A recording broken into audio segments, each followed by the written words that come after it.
Morning, everyone. You can see I'm up here walking around with my little helper Rachel today.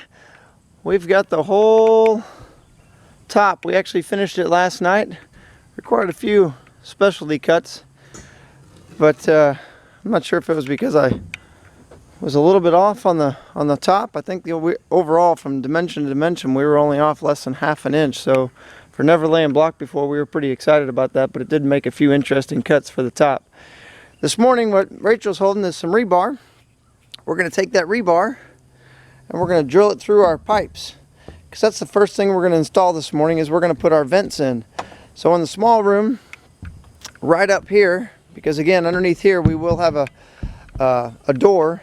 In the small room we're going to go ahead and put in a 3-inch vent, and as far as a vent that'll go all the way to the floor, and then we'll actually have an exhaust on the opposite corner that'll actually be right over here. And we're gonna tuck them up pretty close to the corners, but I'm gonna have to go downstairs and make sure that it's not gonna prevent me from getting any screws out. So we'll do that here, and then in this corner here, again this would be the way coming in.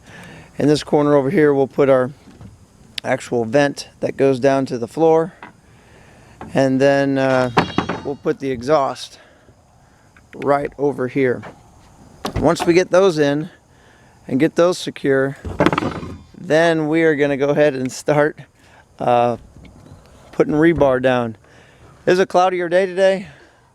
Hopefully it won't be as hot as yesterday. Looks like Yahweh is going to bless us with a great day to work, and we'll see if the rain comes. I'll be honest, we're probably going to have to keep working because we have no choice but to get the rebar and everything set. So thanks for being with us. We'll show you how we're doing it. But today it won't be too much high-tech tools. It's going to be more or less just all cutting with the DeWalt chop saw and just wire tying everything together. But it should be a fun day. So thanks. Really appreciate y'all watching, and thanks for the comments. Have a good day. Okay, we're getting set up in our front small room here. We've cut our pipe in half. We decided on this side over here we're going to go ahead and have 5 feet of the pipe sticking out.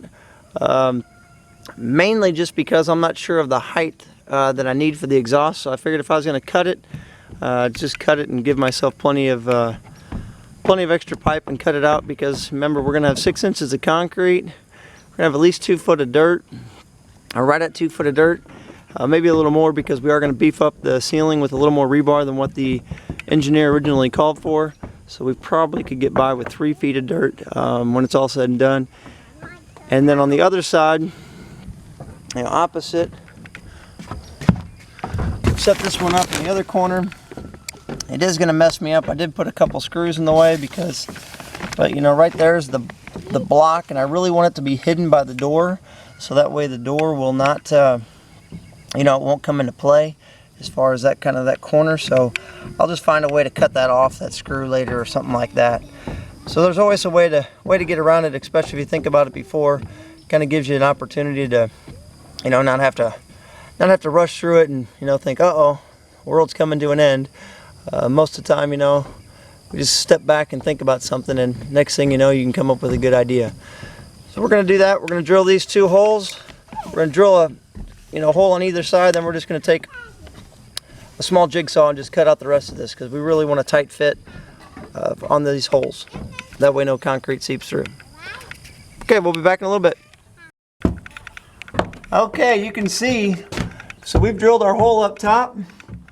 Very minimal light that's coming through, so I think we'll be okay with the concrete.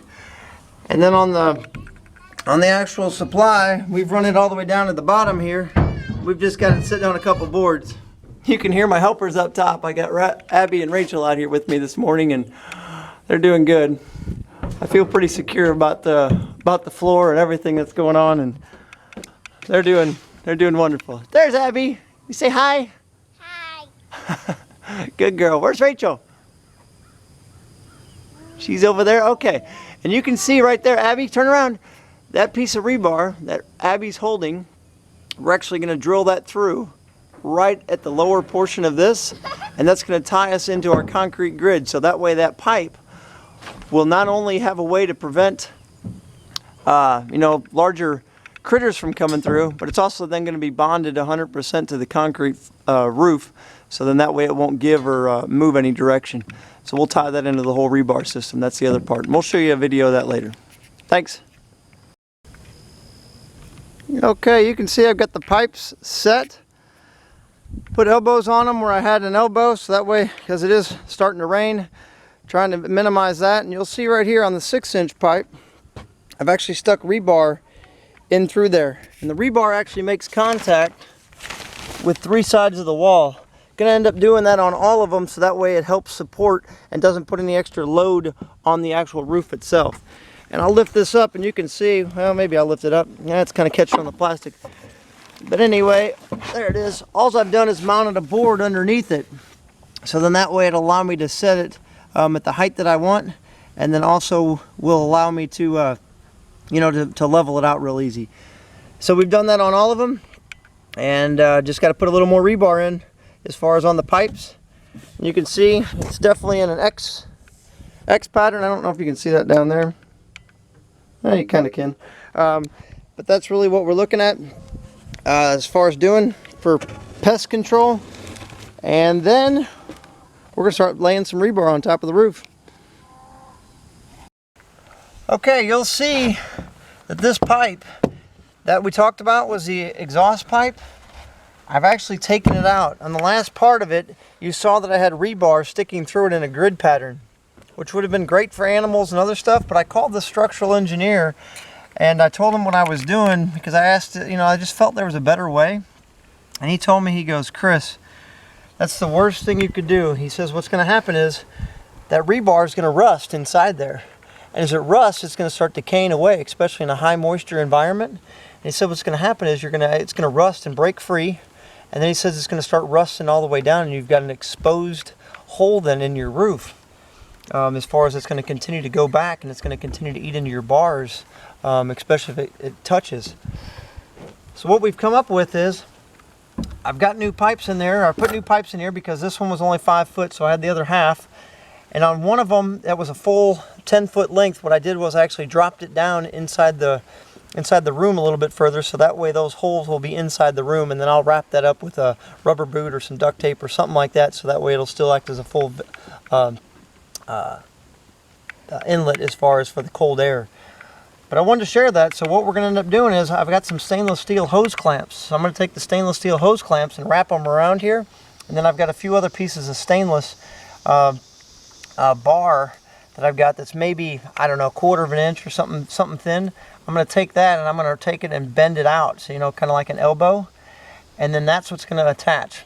And we're going to make sure that none of the stainless steel, that either the stainless steel clamp and or the stainless steel bar does not touch any of the iron, because we don't want to have an issue then with dissimilar metals. So I wanted to cover that. It was definitely something that I wasn't sure of. I'm glad we figured it out before we poured the slab, because that could have been a big problem.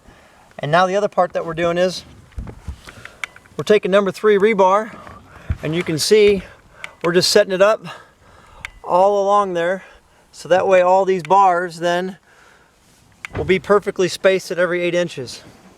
So that's what we've got going on. And then you can also see down here we're starting to get ready to lay the grid, and it has started to rain, so we are working as quick as we can. Thanks for watching. Shalom. Okay, welcome back. We found a solution for our vents that will not corrode, wear out, or cause any other problems. So we found a couple small pieces of stainless rod that we were able to bend, and then I found a stainless steel clamp. So we're not going through, no puncturing, no nothing there. We're just going to actually allow this to go through. And these top bars here, which we'll talk about in a little bit, they're actually going to bend over here soon enough. So they'll bend over and they're going to sit about right here. So when they sit, they're going to sit at 4 inches, which is going to give some additional strength to the roof. But this is not going to touch. We're not going to touch down here. Now we've got, plus we've also got our pipe supported, our vent pipe. So I'm feeling really good about it. I'm so glad we called the engineer. We didn't have problems. And this is going to allow us to make sure that we don't have any issues later on as far as years to come. thanks for watching. Thanks for being with us on our blunder. But I think in this particular case, we solved it before it ended up getting us. Thank you. Shalom. Okay, you can see right now what we're attempting to do, because we've installed the full lower grid. It's all on 12-inch centers. Predominantly use number 4, but we also had some number 6 that we put in there. So right now what we're doing is just taking the rebar, starting to bend it down from the sides. Because when we're done, we're actually going to have this part pulled back. It'll be center. And then this rebar is going to be right at 4 inches above. And when we finish that off, then we'll have all the rebar set for the whole roof. And boy, I tell you, we are excited. I don't know if Luke wants to take a panoramic view kind of the whole thing. But we'll get you a visual as far as showing what we're doing. All the vents are in now as far as the new way to support the vents with stainless steel and the stainless steel clamps. Now we're bending this all in, and hopefully, if everything goes well, we'll get a piece of plastic on here yet tonight. So then hopefully the rain won't impact us. But that's what we've got planned. The one thing we did not do, but I may end up adding it on Monday, but I think I've got another option, is the 1 foot to 18-inch covering over the front of the door. Decided to not set up any rebar for that right now, because setting up for it, it's not that it was going to be hard. It's one of those pieces where I just didn't really see the benefit in it versus what we're trying to do long term, because we do have the thermal break already in there. Plus, like I said, I think I've got an idea that may allow us to still stack up the dirt and not have the extra overhang. So we'll see, but more to come. Thanks for watching. Hope you enjoy these videos. Please give us any comments you can, and if you can pass it on to your friends. And thank you for subscribing. Have a wonderful day.